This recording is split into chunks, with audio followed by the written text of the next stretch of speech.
when factory worker Julie Leach pulled into a Michigan McDonald's on her night shift break. She didn't know her entire life was about to flip. That $20 Powerball ticket she bought hours earlier turned into $310 million. The kind of money most people only dream about. But behind the oversized check and flashing cameras came chaos, pressure, and warnings from people who'd lived through it before, including Richard Lustig, a man who won the lottery 7 times, and financial expert Greg McBride, who says fortune can be the start of your biggest fight. Julie Leach was 50 years old, a factory worker from Michigan who spent more than 2 decades covered in fiberglass dust, working nights at Aquatic Bathware. Her life was simple: steady paychecks, early mornings, and weekends with her grandchildren. She had never seen herself as lucky, but like millions of Americans, she sometimes played the Powerball. On September 30th, 2015, while filling gas after another long shift, she spent $20 on quick pick tickets. It was a small habit, a tiny gamble that gave her a brief escape from routine. When she tucked the tickets into her purse that night, she had no reason to believe they were anything more than paper. Hours later, while waiting for her order at a McDonald's drive-thru during her lunch break, Julie remembered those tickets. She pulled one out, checked the numbers, and froze. 6, 43, 54, 60, 68, and the Powerball, 22. Every number matched. She blinked, checked again, then handed the ticket to her friend to confirm. The odds of hitting every number were 1 in nearly 300 million. But there it was, her ticket. The Powerball jackpot worth $310.5 million belonged to her. The disbelief was overwhelming. In that fluorescent-lit parking lot, her life split cleanly in two, before and after. The next morning, Julie's world turned upside down.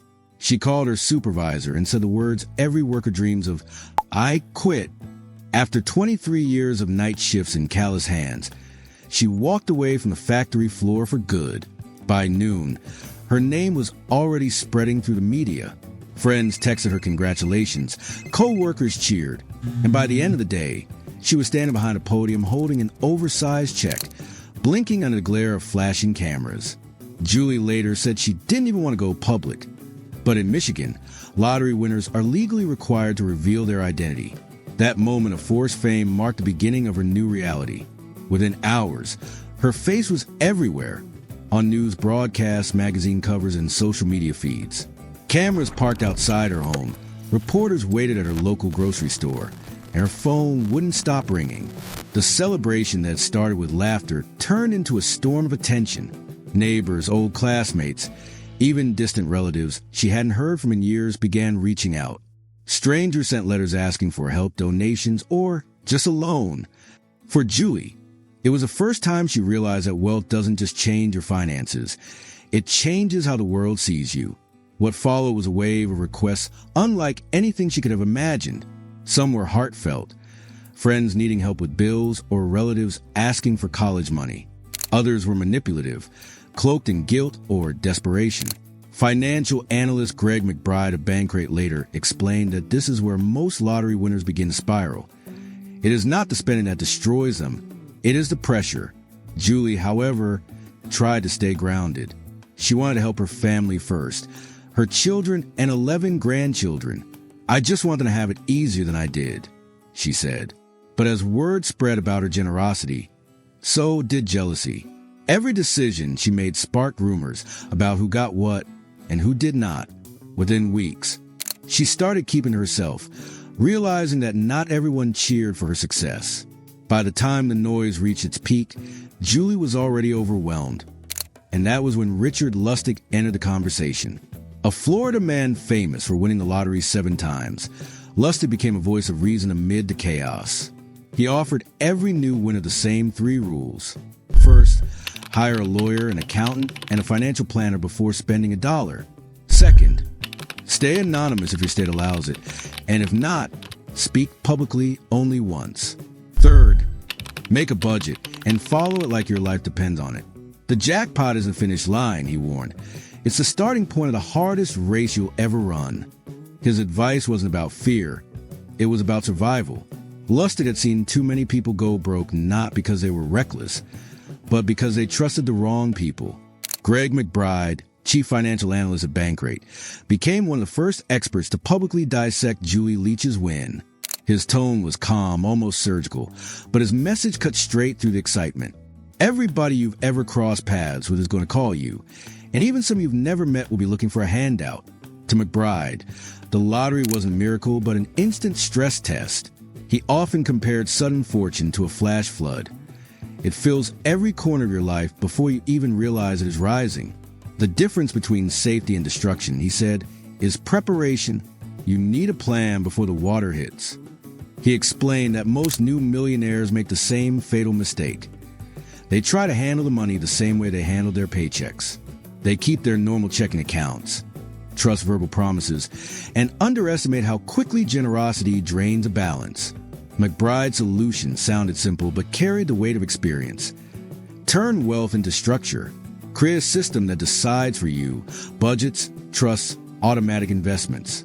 Systems don't get emotional. People do. His words weren't about greed or paranoia. They were about protecting something fragile: sanity. Julie's team took that advice seriously. Her attorney helped her establish legal trusts, so every major withdrawal required approval. A financial planner created separate accounts, one for long-term investments, one for family gifts, and one for day-to-day living. By doing so, she removed temptation from reach. Friends later said this was when her breathing finally slowed, when she began to sleep again. The thrill of the jackpot had burned off, replaced by a quiet awareness that she was managing something far larger than money. Yet peace didn't come easily. As the media frenzy faded, new problems appeared online.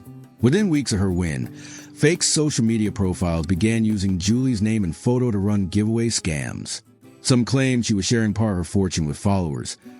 Others promised small cash rewards to anyone who sent personal details. Police departments in Michigan warned the public that Julie Leach was not giving away money online, urging people to ignore the imposters.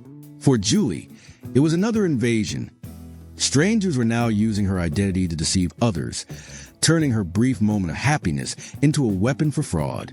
For Julie, it was devastating. She had spent her life working quietly, earning respect through reliability, and now strangers were using her face to steal from others. She refused interviews, choosing instead to disappear from public view. Her lawyer handled all official communication, and friends were instructed not to share her contact information with anyone. The silence that followed was heavy but healing. Without cameras outside or letters arriving daily, she could finally hear her own thoughts again. In those years away from the spotlight, Julie reshaped her life around normalcy.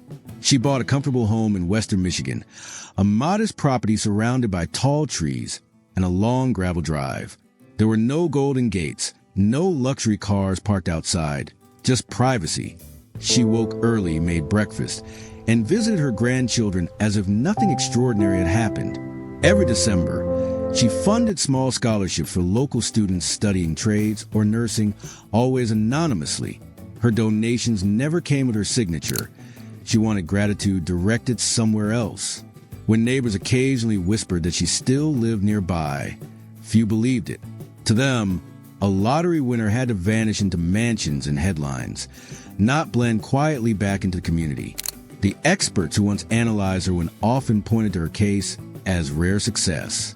Richard Lustig's advice: hire professionals, stay private, follow a plan, had found real proof in Julie's outcome.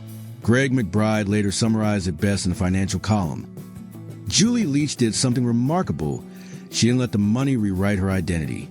While statistics showed that nearly 70% of lottery winners lose their fortune within 5 years, Julie's decisions kept her wealth stable and her life steady.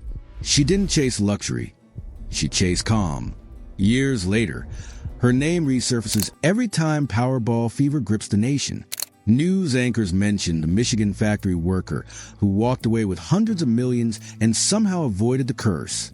Her story has become a quiet legend in the world of chance. A reminder that the jackpot isn't a finish line, but the beginning of a test few can pass. In the end, Julie's journey distilled into one truth: money magnifies what already lives inside you. For her, that meant discipline, compassion, and a desire for peace over fame. So if fortune ever lands in your hands, ask yourself the same question she unknowingly answered. Will wealth change you, or will it simply reveal who you have always been?